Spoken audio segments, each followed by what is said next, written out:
next lecture now, and then I will join you again after 1 hour.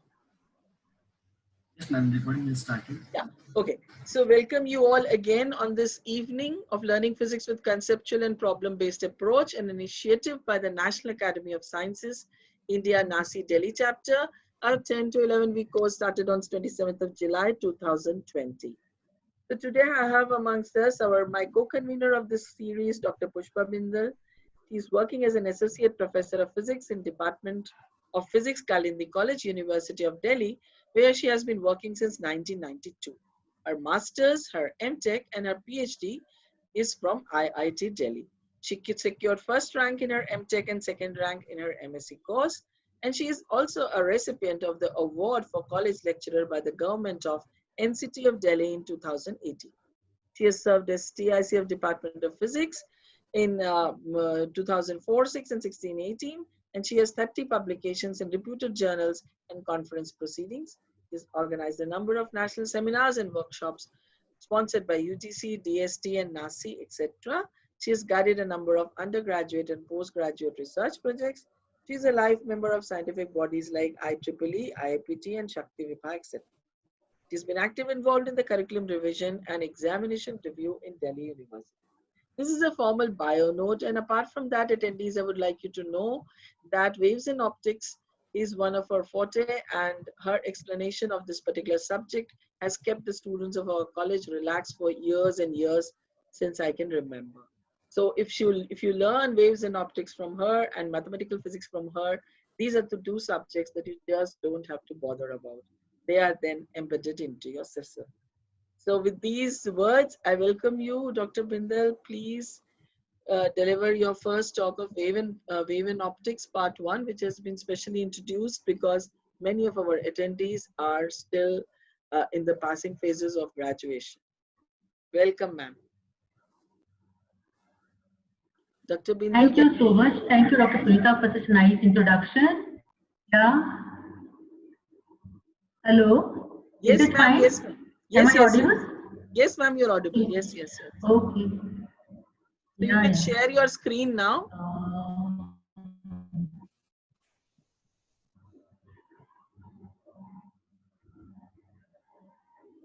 There is always a time delay in... Is my screen visible? Yes, ma'am, it is visible. You can enlarge it a bit, please. This is a PDF, so I actually converted this into PDF so that, I don't take time in changing this line. Ma'am, use the top. To view mode. There is an option. This will work. Is this okay? View. Ma'am, on the top. Yes, view. Yeah. View. Full screen mode. Full screen mode, ma'am. Full screen mode. Full screen mode. Okay. Please click on that. No, got it. Yes. Yeah. Yes, ma'am. This is it. Okay. Yes, so ma'am. Please. So I am extremely thankful to NASI Delhi chapter for organizing this event, and I'm thankful to Dr. Punita for giving me this opportunity. I'm to teach waves and optics for the time being. Always comes to our mind, why should we study this topic? What is its relevance? What is its importance? Why should we spend energy over it?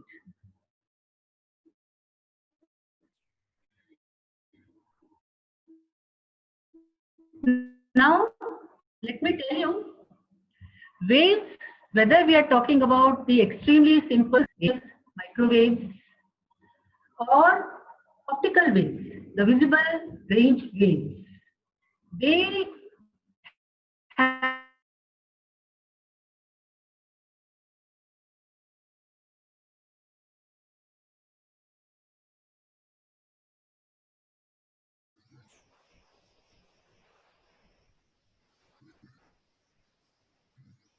Hello. Pushpa ma'am is there? Yeah. Ma'am, your voice is breaking.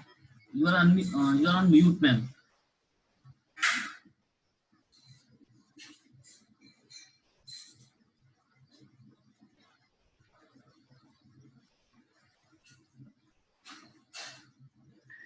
So, optical wave communication actually is an integral part of our lives now.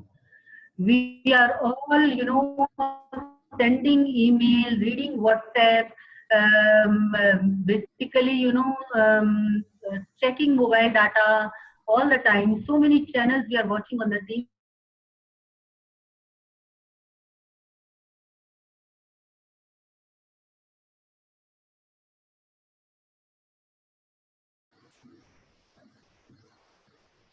Uh, Sorry for interrupting you, Pushpa ma'am. Your voice is breaking.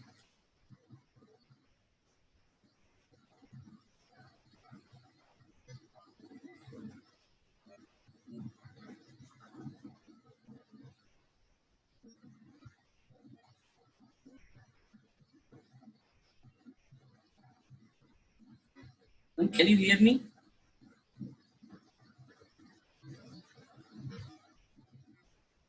You are on mute, ma'am. No, I was not on mute. It is muting myself automatically. Are you connected with Wi-Fi or via 4G? Because your voice is breaking. I think I was sitting at a place where the connection was slightly feeble. It is Now, okay. yes. Now it is clear. Yeah, Your voice is now. yeah, Yeah. yeah. So I will continue. Uh, yeah. Now it is possible only Ma'am, because, ma'am, yeah. share screen. Ma'am, share screen. Oh, Again. share screen again. Yes. I mean, it's not visible to me at least. Okay. Just give me 1 second.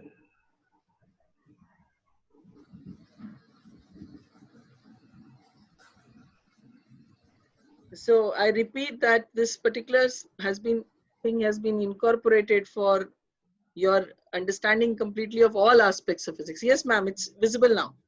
Yeah.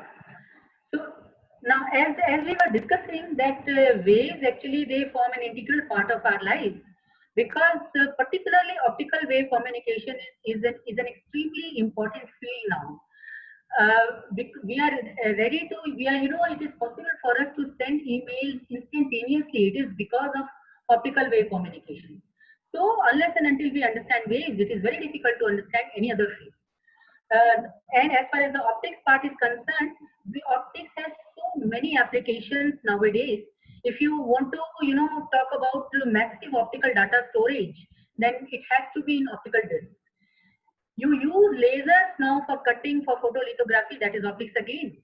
You use lasers for medical imaging and endoscopy, etc. That is optics again. Okay, so now.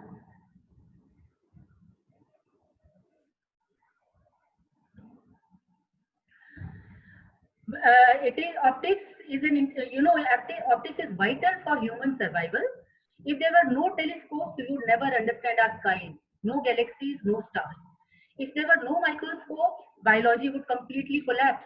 They will not be able to analyze anything. If there was no spectroscopy, chemists will not be able to analyze their materials. So optics is extremely important, and that is why we are going to study a bit of waves and optics.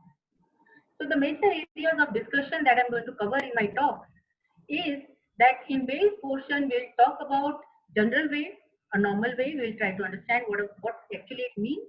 And we are going to talk about superposition of waves, collinear waves, and then perpendicular waves which lead to Lissajous figures. We are also going to understand the concepts of interference and interferometers. Now, you see in this talk particularly, I intend to complete the analysis on wave portion. Waves start from a simple harmonic wave. Let us try to understand what a simple harmonic wave is. Now, we have plotted a simple harmonic wave here. As you can see, it's a sinusoidal function. It can be a cos function or a sine function. Has a constant amplitude A. This is with respect to time, psi as a function of time, psi is a wave function.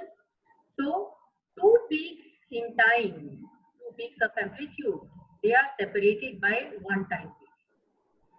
So how do you represent mathematically a wave? You represent mathematically a simple harmonic wave by a wave function psi. As a function of t, as you can see, it's a sinusoidal function. So we have chosen a cos function here. A means the maximum value of displacement it can have, which is nothing but the amplitude of the wave.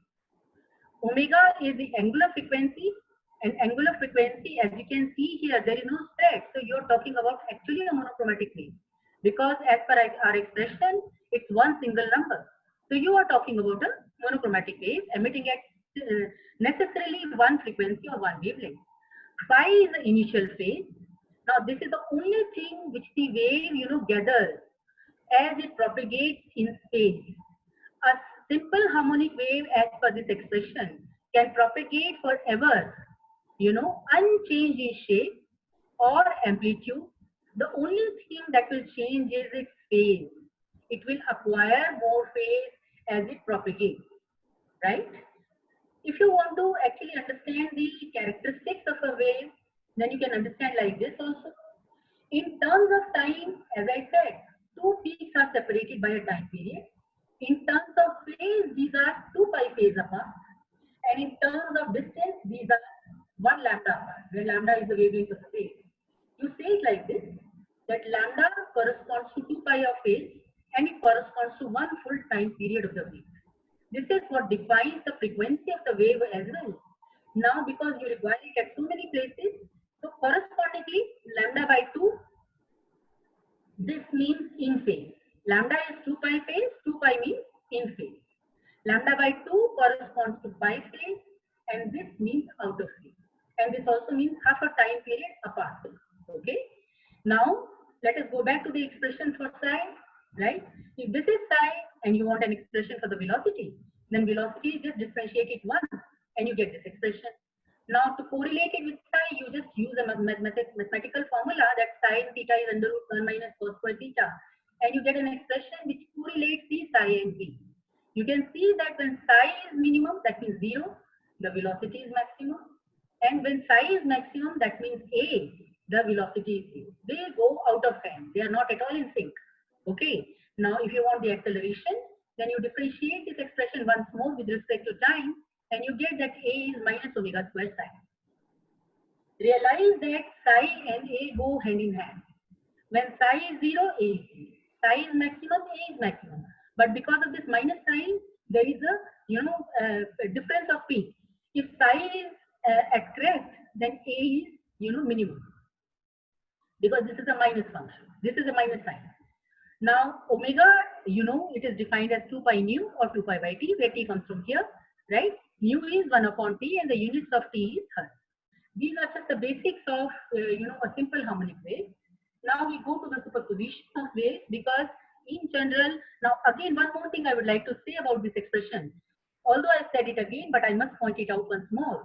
You see, a simple harmonic wave once generated cannot change its amplitude or frequency on its own. It can propagate unchanged for infinite time.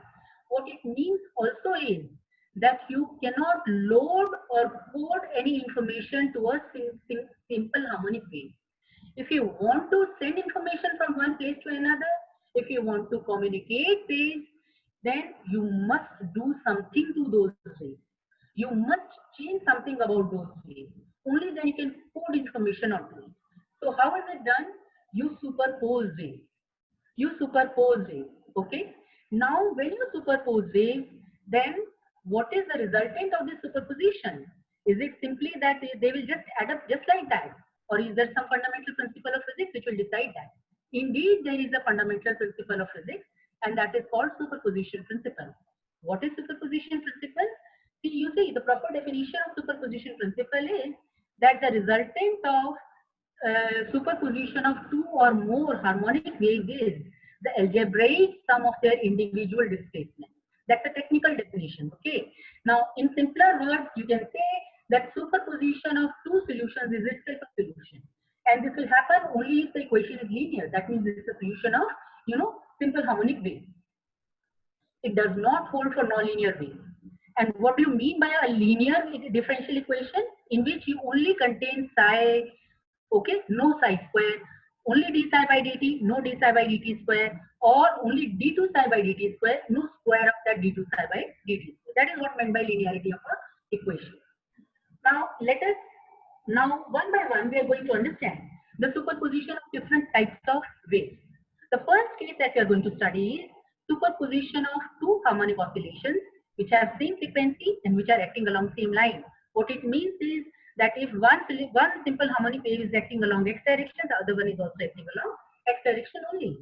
Now this is the mathematical part of it. I will not do each and every step of that because that is meaningless. I will just try to point out the physics part of it. How do you represent such waves? Because they are collinear, so if one is represented by x1, the other is also represented by x only. Okay, of course it is a function of time. If one has, they have same frequency, so you can't have these different frequencies. If this is omega naught, this is also omega naught. Okay, but what can be different is that they can have different amplitude and they can have different initial phase. Fine. Now superposition, because they are sinusoidal solutions, simple harmonic solutions, so superposition principle will apply, and the resultant is bound to be governed by superposition principle. You add it. Okay. Now to add these, you basically need to do a bit of mathematics. You define new constants in terms of old constants, A1, A2, Phi1, Phi2. They belong to the original waves which are superposing, and you define new constants A and Phi in terms of these, right? Okay. So just substitute in the original expression and do a bit of mathematics, and what you get is that when you take care of this, when you recombine this, what you get is that when you superpose two collinear simple harmonic motions of same frequency but having different amplitudes and initial phases, the resultant is another simple harmonic oscillation acting in the same direction and oscillating at same frequency as x1 and x2. It's the same omega naught, but there it is bound to have a different amplitude and a different phi. And this A and phi, it is definable. You can define it in terms of the amplitudes and phases of the superposing oscillations. This is the expression that defines it.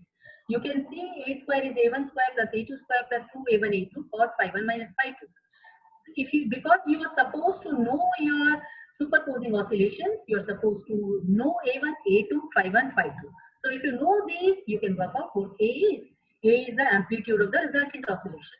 In a similar manner, the expression for phi will turn out to be tan inverse of this number.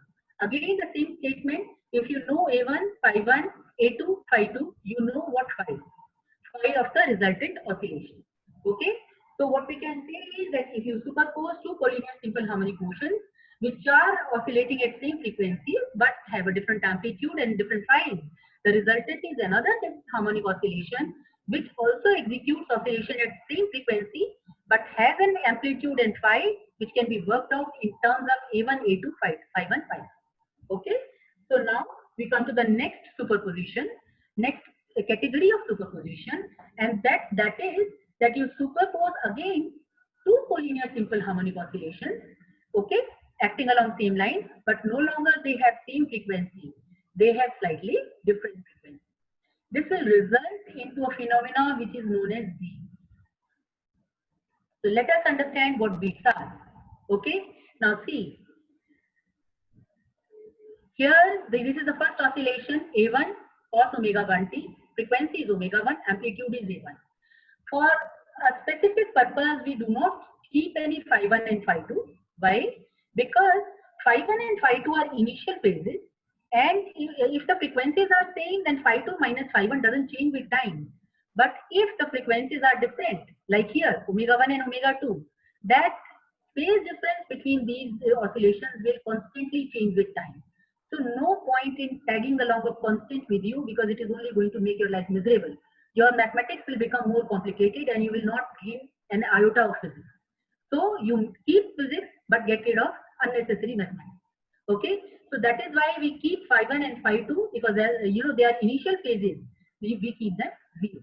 It is absolutely, and we are not violating any norm. We are 100% rigorous in assuming that.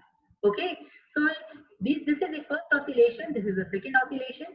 Now, because again these are sinusoidal oscillations, the superposition principle applies, and you can get the resultant by superposing. Fine. Now, because omega 1 and omega 2 are different, and you want your resultant oscillation to look meaningful to you so that you can put it to a physical application, you do a bit of mathematical trick manipulation. What? You define two more frequencies, two new frequencies. Omega A is average of the two, omega 2 plus omega 1 by 2, and omega is called modulated frequency, that is omega 2 minus omega 1 by 2. So just by defining like this, you can see that omega 1 is omega A minus omega M, omega 2 is omega A plus M. Substitute here, the expression becomes this. Okay, open it up, cos A, cos B plus sin A, sin B, cos A, cos B minus sin A, sin B. Put things together, okay? Take out this cos omega AT as common, sin omega AT as common. This is what you get, okay? And then again, you give them different names. You call this something like AM delta M, AM cos delta M. You call this something like AN sin delta M. Again, use the same formula to combine the expression back, and the expression becomes x of t is AM cos omega AT minus delta. Now, what is AM? AM can be obtained by squaring these two and adding, okay? When you square and add, you get this expression. Now, this expression is pretty important. You must pay attention to this expression. Realize that what is different about AM in comparison to the previous case, it is not a constant. It is a function of time. It is a function of time. Because AM is a function of time, you cannot call this resultant oscillation, although it looks like a simple harmonic oscillation, you cannot call this rigorously a simple harmonic oscillation. Okay? But you do call it an almost simple harmonic oscillation. How? The reason is this, that if you want this kind of a superposition to be meaningful, meaningful means you don't want to, carry out something or analyze something which is of no physical use to you, which you cannot put, to any application. You are interested in doing things only which make any sense to the world. Okay. So this kind of a superposition is meaningful if and only if the two frequencies that you are superposing, they are pretty close to each other. Okay. If these two are pretty close to each other, what you can understand is that omega m is a small number.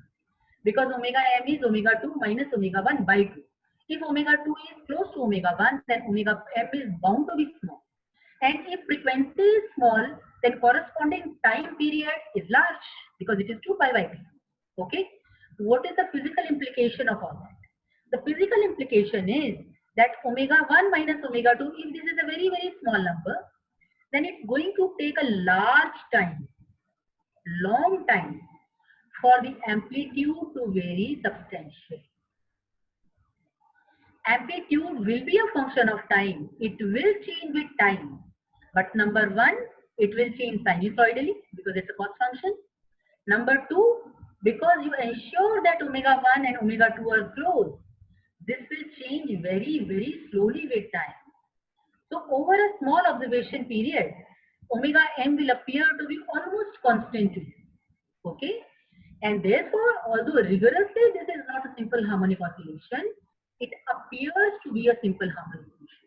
We say this is an almost simple harmonic oscillation, oscillating at average frequency omega A and having a phase delta m, which is again definable in terms of A1, A2, omega 1, omega 2, just like AM here, right? So you can, in this case, this resultant motion. One more thing I would like to point out. You see, because this is a cos function, so sometime for certain instance of time, this is going to be plus 1. That will define the maximum amplitude. So when cos function is minus 1, okay, when this value is minus 1, the amplitude will be a minimum. This is a periodic function.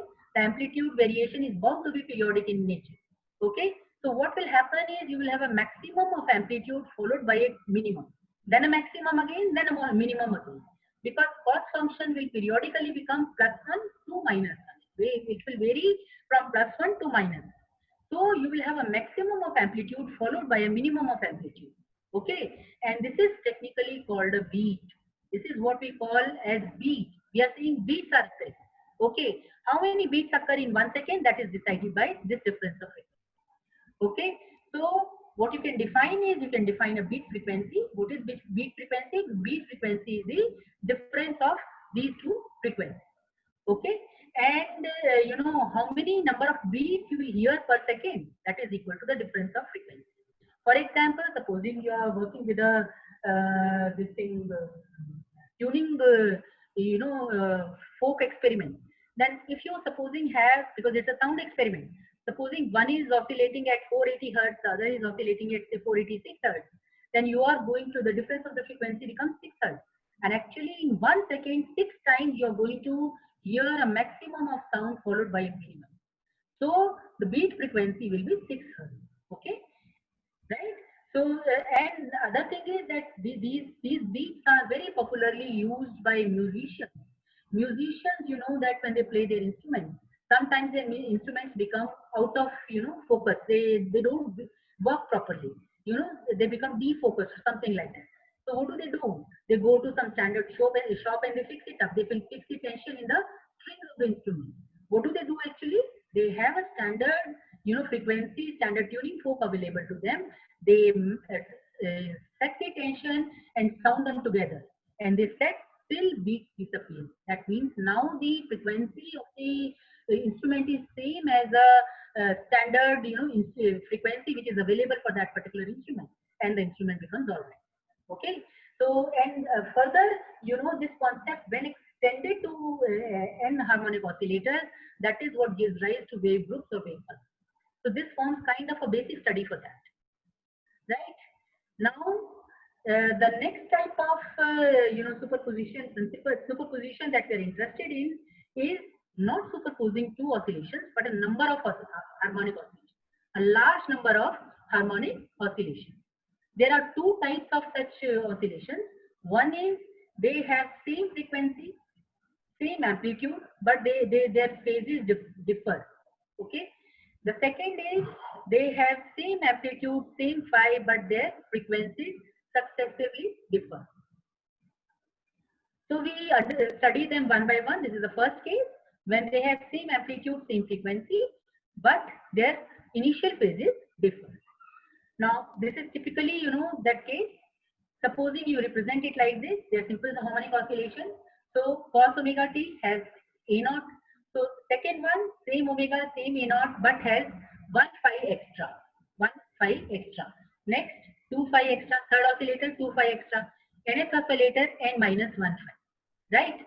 Okay. Now, superposition principle is applied. When you superpose them like this, it is generally difficult to carry out the resultant of this kind of a superposition, which has so many sinusoidal functions, right? So what is done is, there is a very popular technique that you convert this expression into a corresponding complex expression. Okay, sum that complex expression, because cos is real part of e to the power I omega t. So you take the real part of the resultant, and that is what will give the value of resultant oscillation. Okay, now this is what is done here, that f of t is a0 e to the power I omega t plus phi, etc. Take out the e to the power I omega t, e to the power phi, 2 phi, etc. is left. This is a geometric series, call it A. Carry out this mathematical steps. This is a very simple technique and a very popular technique. You can, these are just simple mathematical manipulations. Okay, just sum this up, and when you sum this up, the resultant is this. This is the resultant. Okay, this is the resultant of f of t. As I said that for finding out x of t, you need to take, this is still f of t. You need to take the real part of that. So real part of that is cos function. This is cos function. So this is the resultant of superposition of n such simple harmonic portions.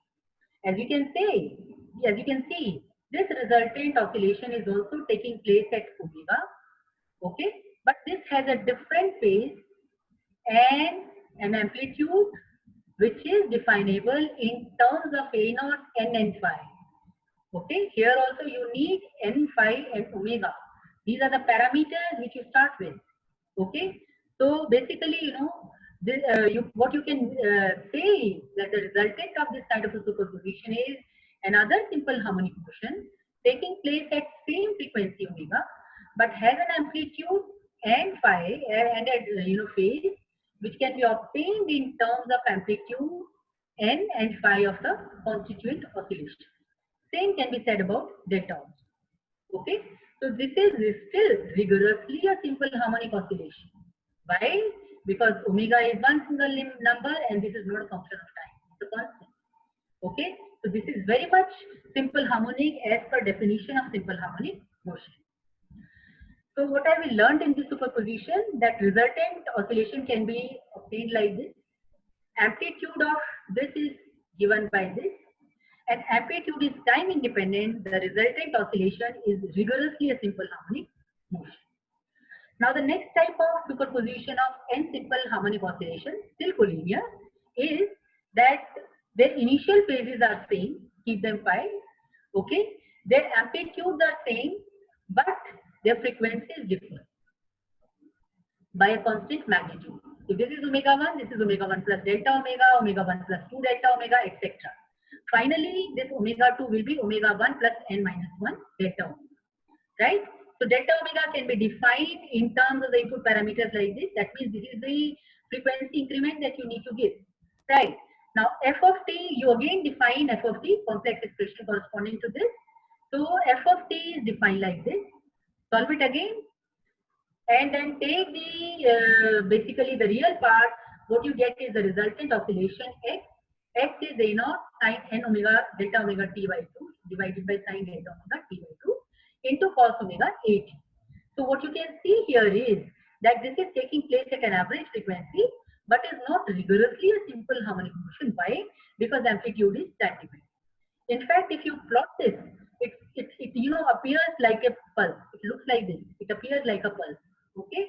So this is the resultant oscillation of this kind of a superposition.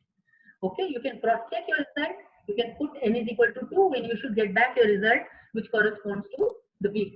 Indeed, it is done here. So here, if you put n is equal to 2, you get back the same result as you got for B. That means your derivation is correct.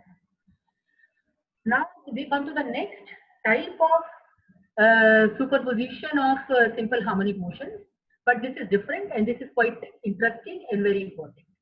What is it? Now we are not talking about superposition of collinear simple harmonic motions. We are talking about superposition of two mutually perpendicular simple harmonic motions, which are one is acting along x direction, the other is acting along y direction. So there are two cases corresponding to this. One is that they have same frequency, that means the ratio is 1:1. The other is the ratio is 1:2. One frequency is twice the frequency of the other. Right.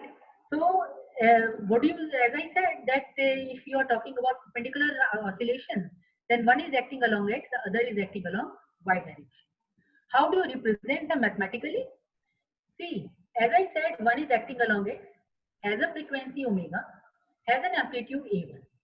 The other one is acting along y, okay, this is 1:1 ratio case, so has the same frequency omega, but has a different amplitude, and say has a phase phi, extra in comparison to the x oscillation.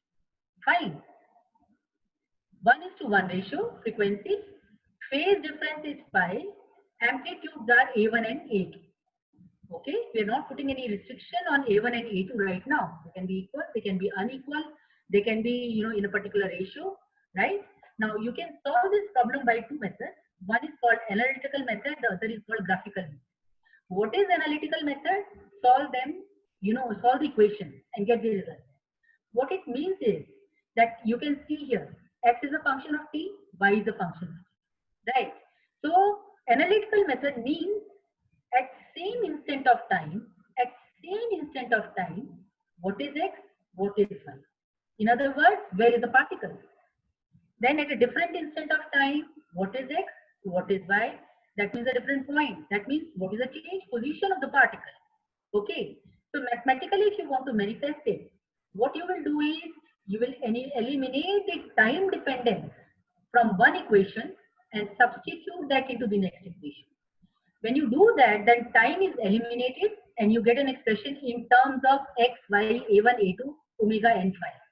That means you are now talking about that at same instant of time, what is the locus of that particle? Where is that particle located? What is the path traced out by that particle? And hence, what is the corresponding Lissajous figure? You know, the figures traced out by this particle, which is subjected to two mutually perpendicular oscillations, they are called Lissajous figures. Okay. So here we are trying to work out Lissajous figure for 1:1 frequency ratio case, where A1 and A2, they are different from each other, and the phase difference between the two oscillations is 1. Okay. So here, this is what is done in analytical method. As I said, that we eliminated cos omega t from first expression and substituted in the second one. Cos omega t from the first expression is x by a1. Okay. And correspondingly, sin theta is √1 minus cos square theta. Substitute in the y expression and do some mathematical juggling, shifting of terms from here and there, and the result is this. This is the resultant expression. What you can see here is there is no time here. This is an expression which is worked out in terms of x, a1, y, a2, okay, and phi. It contains only these constituent parameters. What is this equation? What does it represent? This equation is equation of an ellipse which is oriented with respect to the coordinate axis. Okay, what are these coordinate axes? Just 1 second. I would like to point it out. Just see, this is the x of the oscillation. As cos function becomes +1 and -1 on its extreme, x becomes +a1 and -a1. Okay. Similarly, this y, extreme value of y, this oscillates between +a2 and -a2.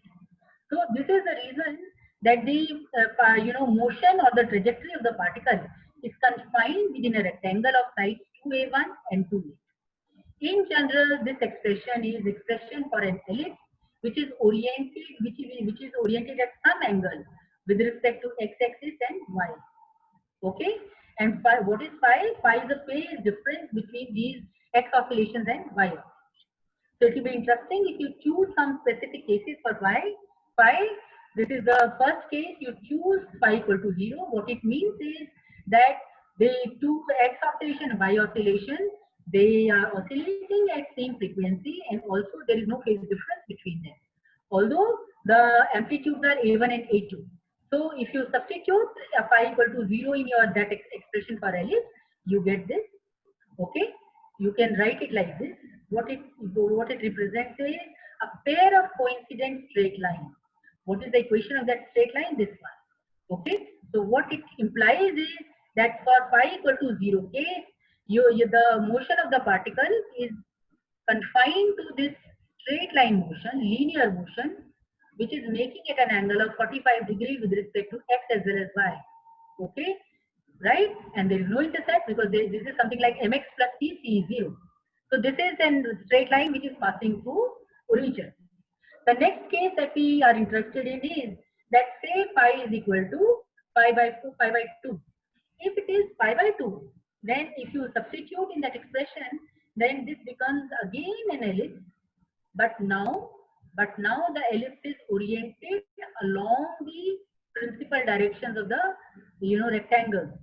This semi-major axis is oriented along x, and this is oriented along y. This motion of the particle, the direction of the motion can be traced out to equations for x and y. So again, you must notice that this is confined within a rectangle of sides 2a1 and 2a, right? Okay. Now, next case you can take is that instead of 0 phase difference, let it be pi. If it is pi, again do the same thing. What you can see is that this is again a straight line, but now this is making an angle of minus 45 degrees. Earlier it was like this, now it is like this. Okay. This is contained here. Okay. So this is oriented like this, not like this. Next case could be 3 pi by 2. You will see it is again an ellipse oriented along, principal directions of the rectangle, but the direction of the movement of the particle becomes the basically anti-clockwise, right? You must notice one more thing, that if you put a1 and a1 equal to a2, this becomes circular. This is elliptically, basically this corresponds to, in optics, what is called elliptically polarized light. If A1 is equal to A2, this will correspond to something called circularly polarized. Fine? Okay. Now, in between, you can't just have 0 or pi by 2. You can have all kinds of phase differences in between. So you can see in general, this is an ellipse, then this becomes a circle, then becomes ellipse like this, then this becomes a straight line like this. You can easily work it out. Okay. But one thing you must notice, that if it is 1:1 ratio, you will have only one loop here. One loop in the trajectory traced out by the particle. Okay. So the second method is called graphical method.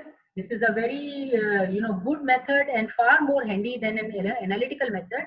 Analytical method becomes cumbersome for higher ratios when it is 1:3 ratio or 2:3 ratio. Okay.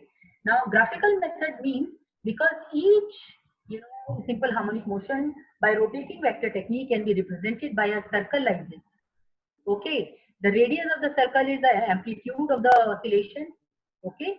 So this represents the Y oscillation. So Y oscillation means if it is making an angle phi, then typically this is why this t is equal to 0 instant will make an angle phi with Y.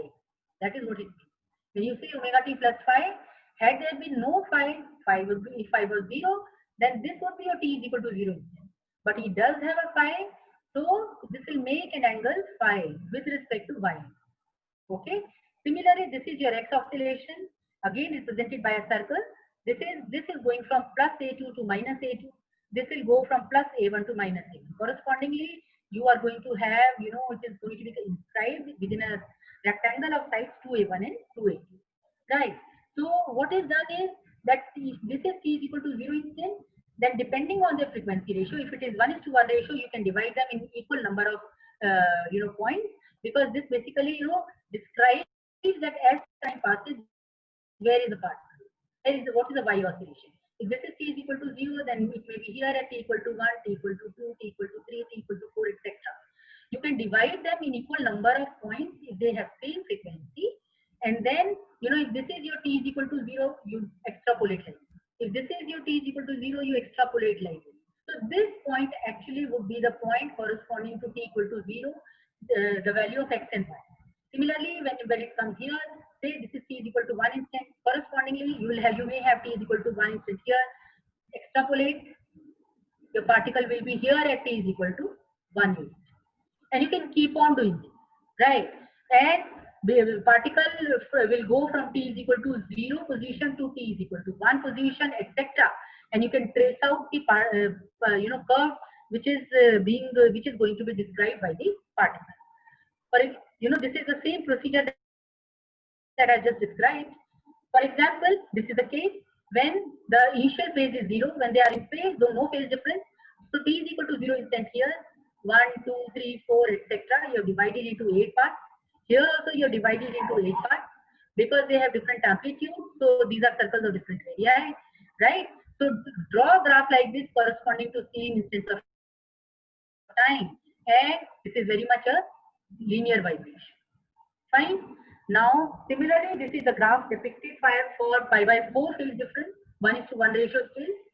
Okay. Now we come to the case, and that is 1:2 ratio.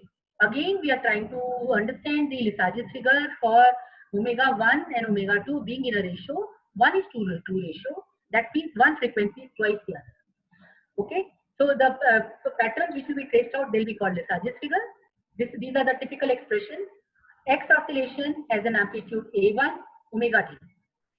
Y, this is oscillating at twice the frequency, so 2 omega has an amplitude A2 and has a phase delta with respect to X oscillation, right? Again, there are two methods, analytical and graphical, right? Analytical method is going to be slightly more cumbersome in comparison to 1:1 case because the equations will be more easy.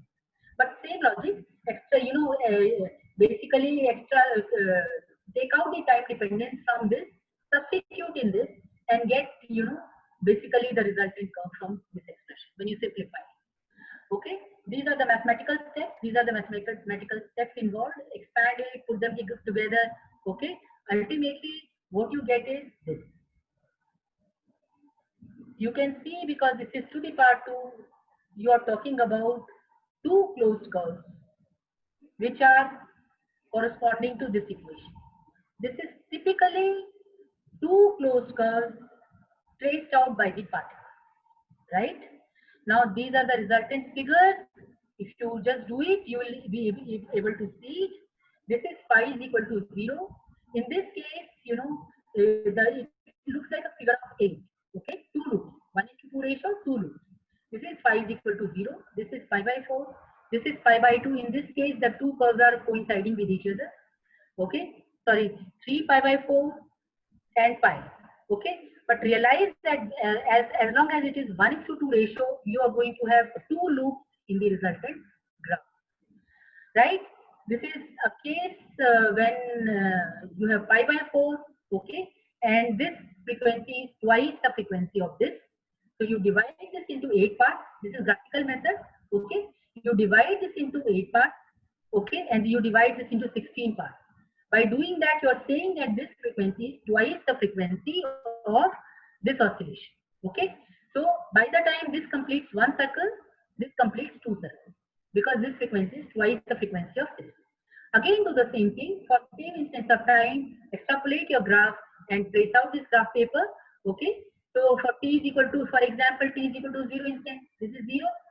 Here, go like this, and this is t is equal to, this is t is equal to 0 for x oscillation. So this is where the particle is at t is equal to 0 instant. Then it will come here, then here, then here, like, okay, like. This will be the figure which will be traced out by the particle for 1:2 ratio and pi by 4 phase. Notice that because there is a pi by 4, this is y-axis, and because you have a pi by 4 phase, t is equal to 0 starts from here and not from here. Okay, if it is a pi by 2 phase difference, then t is equal to 0 will start from here. But otherwise, the process of dividing into number of points by, if their amplitudes are different, you must draw circles of different radii. If the frequency is 1:2 ratio, if this is the larger frequency, divide this into you know, 8 points, say, I mean half the number of points, and this into twice the number of points. That will take care of this, that the frequency ratio is 1:2. Okay, plot the resultant graph, and this is the figure of, this is the figure of. If this is twice, then this, twice the frequency, then this, then it is going to look like this. If x is twice, then the figure is going to look like this. That is only difference. You should be able to look at the graph and you should be able to see which frequency is larger. Similarly, this is delta is equal to 0, pi by 4, pi by 2, 5 pi by 2, pi, etc. These are some graphs which are traced out by the students, so I thought of incorporating them. This is pi by 4 case, this is pi by 2 case, okay, and this is minus pi by 4 case. Minus means t is equal to 0 here is oriented at minus pi by 4. Okay, but of course, shape of the graph cannot change because that is decided by the frequency ratio and the phase difference. Frequency ratio is still 1:2 and the phase difference is still pi by 4. The only difference is it is minus pi by 4. So your t is equal to 0 instant starts from 0, right? Okay, this is again drawn by the student. It is pi by 2 phase difference and it is 1:1 ratio. So it's a circle. She has drawn circles of, I mean, she has written A1 and A2. Actually, they should have been circles of different shapes. Okay, so I think I can start with this, but I think it will be better that I take the question and I start with the optics part in the next lecture, that is tomorrow again from 6 to 7. Okay, so optics part I will start tomorrow. Let me see.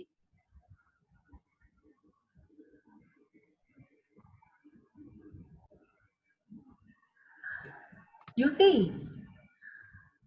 Hello, ma'am? Yeah. Hello? Hello? Ma'am. I think there are just 2-3 questions for you. Can you Yeah. just look at them? Yeah, I'm just looking at them.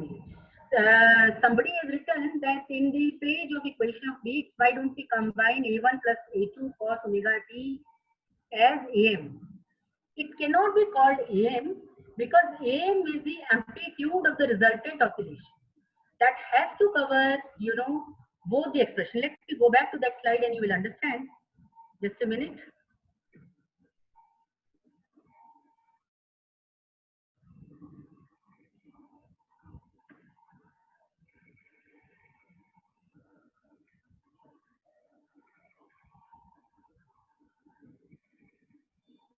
Here.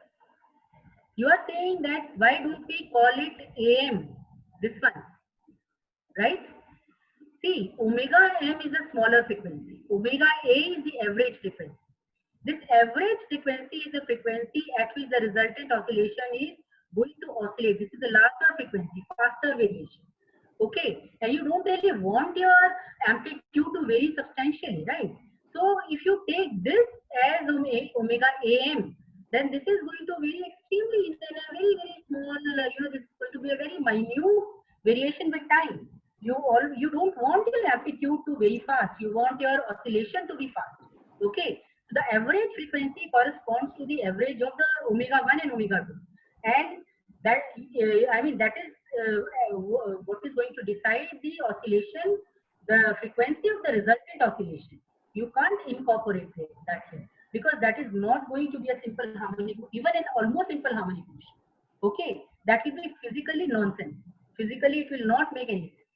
So that is why we take this cos omega mt here, and that is what we call as AM cos delta, and this we call as AM sin delta, because this is the faster varying part and this is the slowly varying part. You can't have the slowly varying part as the frequency of the resultant oscillation and the faster varying part as a part of the amplitude formation, because it is not going to be even an almost simple harmonic variation in that, right? Which book should we read for optics and nuclear physics before next class? See, for optics, you have so many books. Optics, you can have Born and Wolf, you can have Jenkins and White, you can, from Indian authors, Professor Ghatak's book on optics is the best. It is a very, very good book. 6th edition is already there in the market since last, I think, 1 or 2 years, but his 7th edition is about to come. So, but otherwise, his book is very good. Apart from that, there is a book on book by Brijlal and Subramaniam. That is also pretty good book. Particularly the diagrams given are beautiful. You can always refer to that. And there are not many mistakes. Although the description is limited, but still the diagrams are beautiful and hardly any mistake. From which books ma'am have taken derivations for optics? From these books only. These are standard derivations. You can find them any book. Kindly please check that notification showing on the screen of man saying please remove this window, etc., etc. I don't understand this. What does it mean? Okay. What is it supposed to be? I don't know. Some notifications are cropping up. Ma'am, can you give some explanation about phase difference, as I couldn't figure out how it will be so. So I get a picture in my mind is the orientation of two waves in simple words, please. The phase part, let us, keep it for tomorrow, maybe. You see, the phase is that phase basically only describes. Let me go back to my first slide. Can light wave form beads? They can. Why not? When you are talking about optical wave communication, when you are talking about frequency modulation, then it is the optical waves that you work with, because they offer a very high frequency. High frequency means a very high information carrying capacity. Okay. So for that purpose, you use optical waves or light waves only. Now for this part, I'll just just let me at least say something, and then maybe we can discuss more about it later on when we discuss the interference, because there the phase part plays a huge role. Let us see. Let us have a look at it. You are talking about this phase. You see, This initial phase actually carries no physical meaning.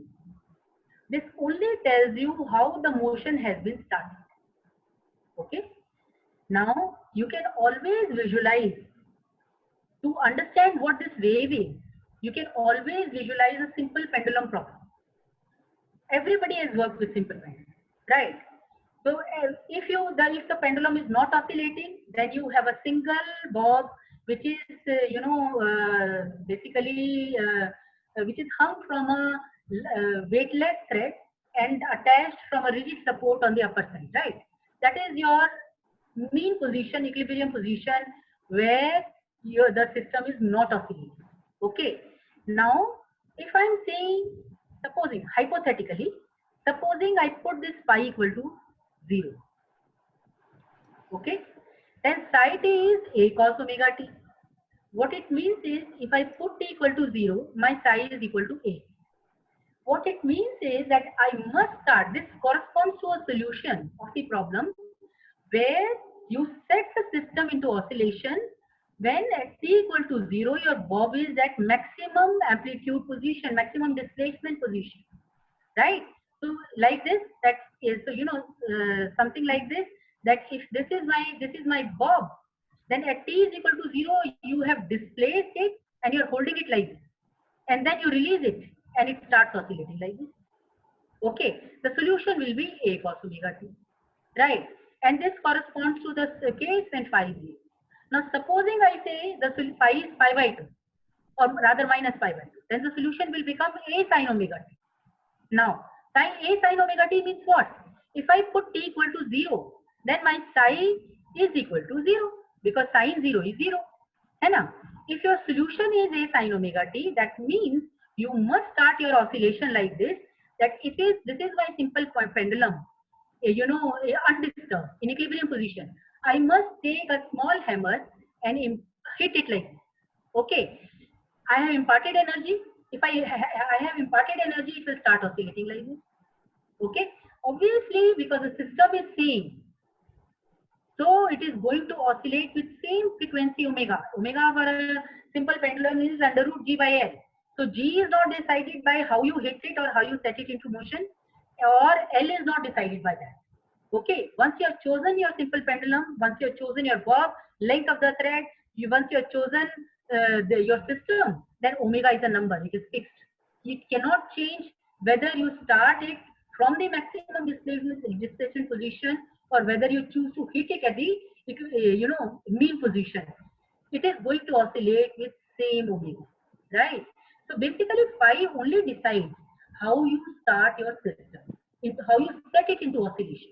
So that is the reason, if it suits you, you put phi equal to 0. For example, in case of beats also, and in case of enharmonic oscillators having frequency difference, successive frequency difference, we choose phi equal to 0 because there is hardly any physics here. The physics is contained in how the system is oscillating. The physics is contained in what is this value of omega. Okay, this phi can always be reset to 0 if it suits you. If it does not bother you, you can always keep it. If it bothers you, mathematically get rid of it. Put it equal to 0. Okay. But this is true only if you are talking about a single simple harmonic motion. If you are talking about, two simple harmonic motions acting together, then this phase difference becomes important, right? If you are talking about light waves superposing, then the phase difference between those light waves is extremely important, because that is what is going to decide whether they are coherent or not, whether they are going to give you interference or not. Okay, so by phase is very, very important there. But in case of simple harmonic waves, it just tells you whether your solution is a cos omega t type, a sin omega t type. You already understand whether I call it cos omega t or sin omega t. The wave is going to look like this. It cannot look different. This is decided, this omega is decided by this. So omega may not change. Only thing is that your t is equal to 0 might start from here. If it is a sin solution, it looks like this. If it is a cos solution, your 0 will start from here. Nothing else. No characteristics of the wave will change. So in case of a simple harmonic motion, phase just tells you where your motion started. Okay. But in case of optical waves, when they are superposing, when they are trying to interfere, the phase difference between them is an extremely important quantity physically. Okay, so we are going to discuss that when we come to, interference in the next class. Okay, so we are going to basically discuss the interference in the next class, and in the third class, I intend to go for problem solving. Okay, so thank you. Here I end my talk. Yes, ma'am. So thank you so much, ma'am. I think it was a nice brushing up lecture. Some of the students found the lecture a bit fast for them. So maybe in the next lecture, you can be slightly slower. You see, students, we are pressed with time, and there is a limitation of the number of hours available for a particular subject. Initially, waves and optics was not included in the schedule, and however, I requested Dr. Bindal that for those students who are still in graduation or have just completed graduation, it is necessary that that you note with which research person you have to ask further questions. So if you have any question of waves and optics related numericals or any theory portion, then you have to direct it towards Dr. Bindal. And for this reason, we decided to keep 3 lectures of waves and optics for you. So thank you, ma'am, for this nice lecture. It's a good introduction. This is just a trigger point. Nobody can cover entire physics in 7, 8, or even 10 lectures, But you know that if you have question, you can ask her. And if you have any doubts, we'll be supplying you books and material. And so it is important. And definitely in many examinations, waves and optics is a very important part, right? So take a break of 5 minutes. And after 5 minutes, we join back and we learn further.